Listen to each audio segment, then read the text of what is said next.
Right then, everyone. So, Waterloo Road Series 1, Episode 2. Already a quarter of the way through the first series, which is crazy, but I guess 8 episodes. 8 episodes. Very much like the modern day. We'll get to it later on. Just the modern day, they need 10 episode arcs. I appreciate we're never going to get a 20 episode season or a 30 episode season. Please, just give us 10 episodes. It needs 10. The show's getting good, but it needs that little extra push, and the 2 episodes will do it. It's not even like it's a particularly expensive show. I mean, it's not like, I don't know, you're doing like a Marvel show where it's full of CGI and stuff. It just needs 2 more. Anyway, okay, so first of all, the opening credits. It's not the Waterloo Road theme. I honestly forgot that the first series is its own tune. And when I heard it, I was like, oh. I'm trying to imagine a reality where that is just the opening credits that we got, and we didn't get the truly iconic Waterloo Road song, the one that we all know, the one that's got like the sort of remix or whatever for the current day. I do wish that the current show had the faces. I get it's very in the noughties type thing, but it's fun. Something I've been thinking about doing on the main channel is just creating my own opening credits for series 11 through to 17. I might do 3 distinct versions. I might do a Kim in the lead one, a Steve in the lead one, and a Stella in the lead one. But we'll see. If that was something that you would like to see on the other channel, then let me know in the comments, because I might do it just as a fun little side project. It could be a little fun thing to do. So that's something I might get around to. But yeah, weird that that's the music, but it just is what it is. So like I said last episode, I don't really like what they do with Tom at the beginning. Like I said before, I get that it's the establishing season, they're figuring out character motives and general characterization, but Tom Clarkson doesn't feel like the truly iconic Tom Clarkson character that he'll be, I'd say, even as much as Series 3. I think Series 3 and 4, they really that's where we get the Tom that we know, and the Tom that becomes, truly beloved as, a figure on the show. To me, that is, definitive Waterloo Road, is when you've got, that version of Tom. You've got Grant Lee. I mean, Steph's pretty much there from this episode. What you get with Steph in this episode is, funny enough, what you get with Steph in Series 17. Steph is just Steph through and through. But anyway, I don't like the love triangle thing they've got going with Izzy and Lorna and Tom. I find that whole thing quite awkward. It's probably my least favorite plot thread of the first 2 series, if I'm being honest with you. Maybe it's because I know what their fates are. I mean, all 3 of them die eventually, which is awful. But we know that as of Series 3, apart from Tom gaining guardianship of the girls, nothing of it really is that relevant. And then we just see Tom have a string of just failed relationships, which is fine. It is what it is. But Tom just feels very cowardly in this episode and this sort of era of the show on the whole, and I don't like it. When he's like, oh, Lorna, I can't teach. I wait for the bell. I don't want to do it. I get he wants to get away from Lorna, and that with the baby and everything, he feels like he's in a difficult position, but I don't like it particularly. It's also, again, sorry, that was just thing on my PC. I don't like the romance with Izzy. I struggle to get invested in it, but again, that's mainly due to the fact that Izzy's in the show for 20 episodes. I think if Izzy made it as far as the end of Series 3, which would be 40 episodes, or even if Steph, she was in it until Series 5 as a main regular, then I would be a lot more invested in it. But it's the fact that it's just they're not together this series. They're not together for a big chunk of the next series. So it's why should I care? I get if I was watching it for the first time and I hadn't seen the rest of the show, I would be invested. You guys don't know this, but when I did watch Waterloo Road for the first time, I started properly watching it from about Series 3 or 4. And then I watched Series 3, 4, and 5 as it was coming out. And then I went on holiday with my family. I'd have been quite young. I probably would have been like, I don't know, 11, 12, 13, something like that. Maybe younger, actually. I'm trying to think, how old was I when Karen came into it? Let's say around 12. That feels about right. I got series 1 and 2 on DVD, and then I watched it with the knowledge of 3, 4, and 5. A bit like I'm doing now, like I've got the whole knowledge of the show. And even then, as a kid, I equally wasn't invested in this because of the same reason. Like, we know that Tom and Izzy is not the end game. Like, Izzy has no real relevance on the show. So I don't like it. I mean, in terms of this episode specifically, I do like all the stuff they're doing with Izzy's ex-husband. I want to say it's Jimmy. And her being like, oh, Jimmy's never having the kids again. But to be fair, he had the kids, left early. And then Chloe got into a car crash. Dante's best friend is that Adam died, and all that's happening. So I get that point of view. But, like, Tom felt overtly aggressive towards him, which, again, is out of Tom's character. We know that if someone needs protection or there's some wrongdoing going on, Tom will stand up for said person, especially if it's like a young woman's involved. But, like, Tom just felt especially, like, vicious. Maybe not vicious.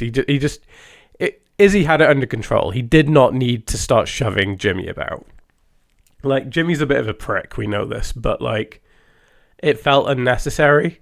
I get they're trying to build Jimmy up a bit as a character, so when he has his centric episode in a few episodes' time, it may even be the next one, I can't really remember, the one where he protests and dresses up as a rabbit or whatever it is. At that point, we have some more knowledge of Jimmy as, like, a person, as a being. Like, it feels out of left field, which I appreciate what they're trying to do. Tom's reaction to it's not great. Also, I really struggle to like Tom this series. Again, I know the man he'll become. I know he becomes better. I like his arc. I like his characterization later on. But, like, I get that Lorna is quite pushy, but I feel like he's being especially harsh to her.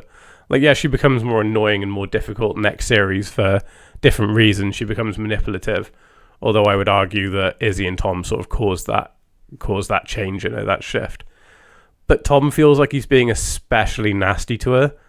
Like, from her point of view, it just feels like the man she's been in love with all this time, has gotten married to, is having a baby with, has just sort of turned his back on her for no real reason.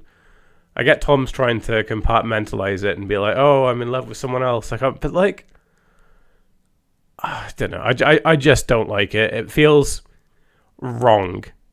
If it was other characters, if there was a male character who just existed in these 20 episodes, Tom's still there. Maybe Tom can be like Grant Lee for the first 2 series. He's there, but he's not like a main sort of role. He's just supporting, because I think Grant Lee's sort of meant to be a bit comic reliefy here. But, like, it just doesn't fit Tom. And I think if you had some other dude who just, I don't know, like, he could maybe be in series 3 and stuff, but, like, you could have it so Jimmy has custody of the girls. This other male teacher is in series 3 for a bit, but then Izzy's death sort of drives him away, and then maybe during the first 10 episodes he leaves or whatever, and then you could really start to build Tom up from there. I think that's what I would have done personally. I think that's especially what I don't like about series 1 and 2. Like, I was saying it to my friend Luke a few weeks ago. Like, I don't particularly like series 1 and 2. And when I said it to him, I was sort of trying to figure it out. Like I said during my introduction or last episode, I can't remember, one of the two. I watched these 2 series like a few months ago. I think it was before Christmas. Or maybe it was after Christmas. When would it have? I want to say it was before Christmas. I was playing Pokemon Legends ZA, and I pretty much played it from launch, and I was watching series 1 and 2 while I was playing it. So yes, I want to say it was November, because Luke actually watched the first few with me. We had a few drinks and just thought, you know what, let's watch series 1 of Waterloo Road.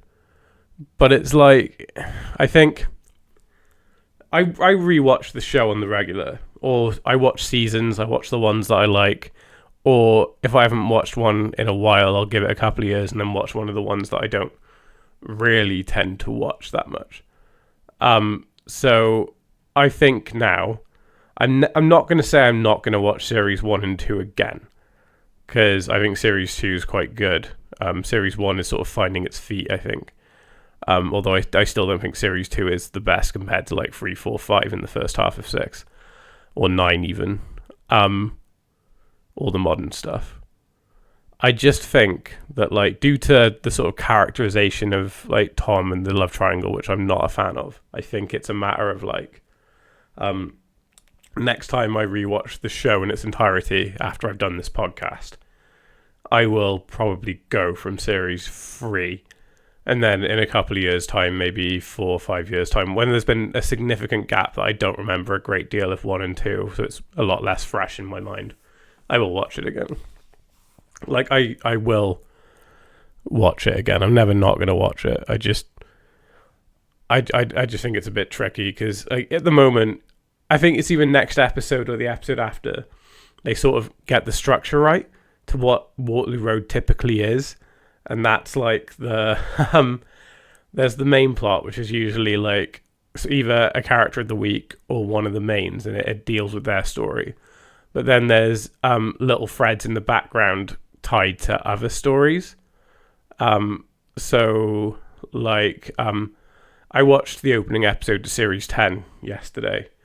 I finished series 9 and I had a bit of time to kill before I went out, so I figured, rather than put something else on, let's watch Vaughn again. I'm probably not going to watch any more of it, to be honest. And that's like, it's introducing Vaughn. You see his kids come into it. So the main focus is like Justin and like how it's shaken up his family and how he's sort of trying to hold his first day together.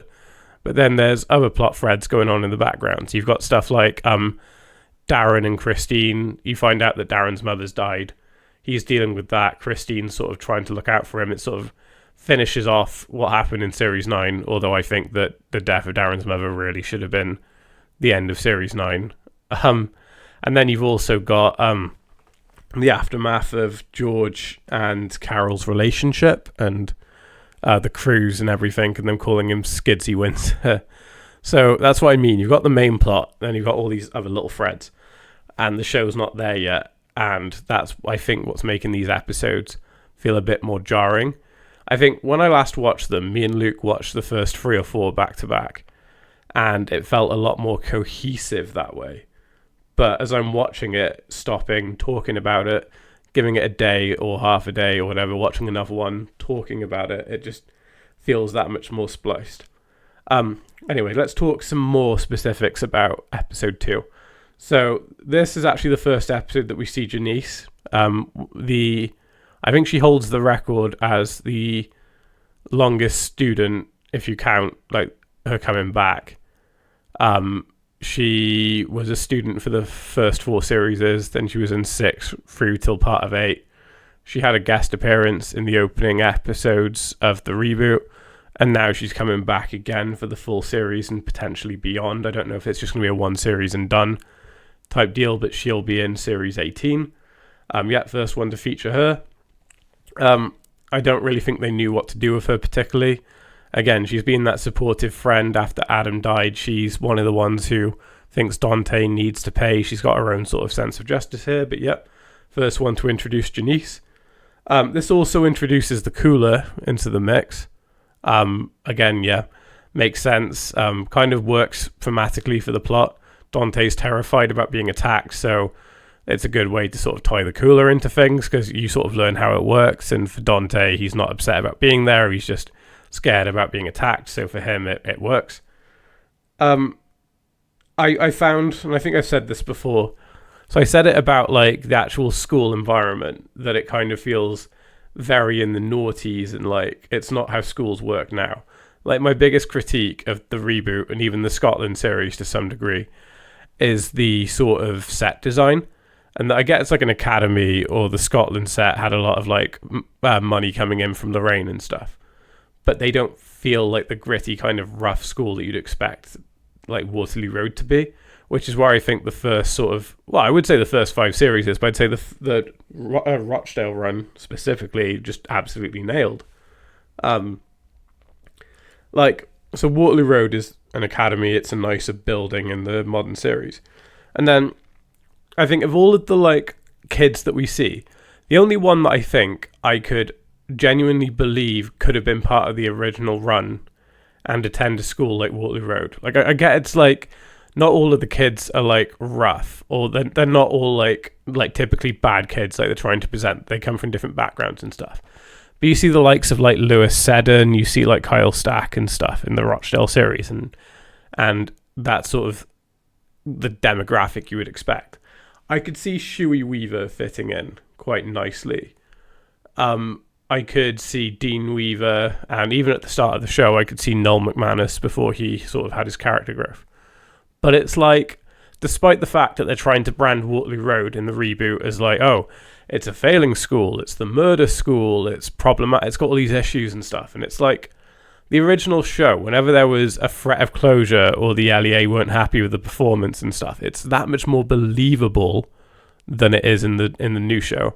Like at the moment, Jack's terrified the school's going to be shut at the end of the year. He brings Andrew in to try and fix things. Andrew's like, we just need to improve. Even if a student rises a grade, it's an improvement. We just got to take steps. We've got to do this, got to do that. In this setting, this series, it makes sense. But like, it's harder to believe that Waterloo Road modern show would be in that position. Like, I get that, like, after what Steve Savage did, it branded the school as the murder school, and that would have the negative connotation. So, right, they're like, right, okay, school's in a bad state, the reputation's terrible, we need to get Stella Drake in, we need that. And to me, Stella Drake kind of felt like the Michael Byrne of this sort of generation.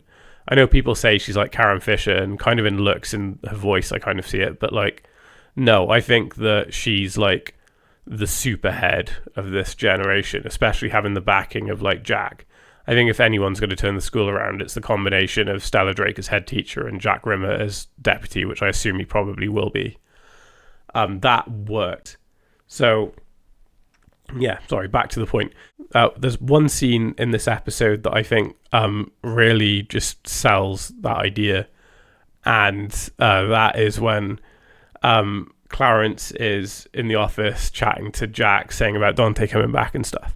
And Jack's stressed out, he's smoking a cigarette, and it feels that much grittier and real in a sense that could only have happened at that point in time. Like, even a few seasons later, if Jack was still the head teacher in series 5 or 6, I couldn't see him sat in the office smoking a cigarette and being like it's this. Like Kyle Stack turns up, Jack's still head teacher. His rough mum's there. He's got the dog. He's not going to be smoking a cigarette, being like, Mrs. Stack, your son can be here, but the dog's got to go home. Like, it just, even at that point, it feels like too much time has passed. So, for the first few series, I really appreciate the rougher edge to it. I think it's sort of, I think for Jack's run at the beginning of the show, I think it's very much a staple of that, and I always enjoy seeing it as just one of those. And then the other sort of main point was I found Dante's treatment interesting. Like, they all like Adam, they all miss Adam. There is, between the students, a sort of a sense of justification, kind of like a warped moral code that they all have. Like, we've got the likes of Kim and Andrew, like, trying to say, look, no, can't have violence, that's not okay and stuff, which is true. But then Dante is lying about his memory. Yes, he feels guilty about what happened to Adam, but he's terrified of going to prison. He's just scared of the other kids. Like, they take it way too far where they get that one kid to bring the knife in and whip Dante with his belt and stuff. That's dark.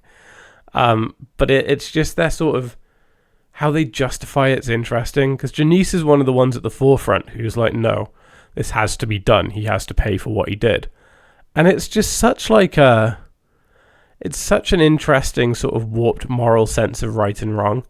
Like, fundamentally, they want the answers the same way the police do, the same way the teachers do. But, like, they're going about it in just the worst possible way. And I get it's children, it's naivety and stuff, but it's just so intriguing to me.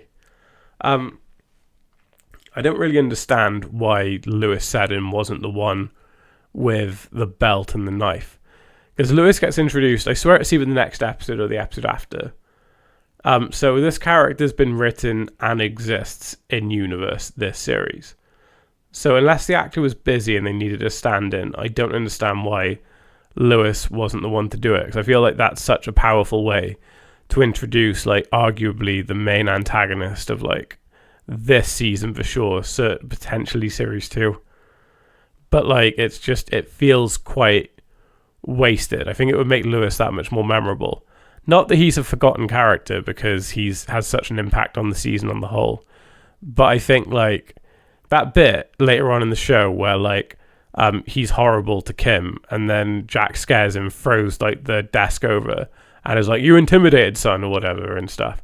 I think, as powerful as that scene is, it may have been that much stronger if he was the one wielding the knife, because it just pushes that idea of Lewis just being a massive coward that much further. But yeah, I think I preferred this one to the first one. Again, the first episode was just setting a lot of the character dynamics and stuff up. Like, a lot of it, it's, again, this season, a lot of it just feels like the characters sort of clashing and stuff. Like, we see, like I said, we've seen it with Tom and Izzy and Lorna. Not really stuff I like. I like the stuff between Kim and Andrew.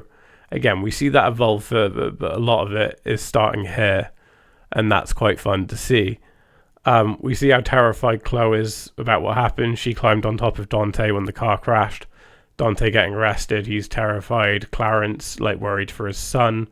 The future of the school looming, and Jack looking like he's about to have a breakdown if, like, one more bad thing happens. It's very Waterloo Road. Like, it is good building blocks for the series. Like, fundamentally, this season feels different, but I do think that, like, it does feel like it's paving the way for the Waterloo Road that we all know and all love. So I think for that, I've said enough about this episode. I feel like I've covered the basis that I wanted to. So yeah, this has been Waterloo Road Rewind, and I will catch you next time.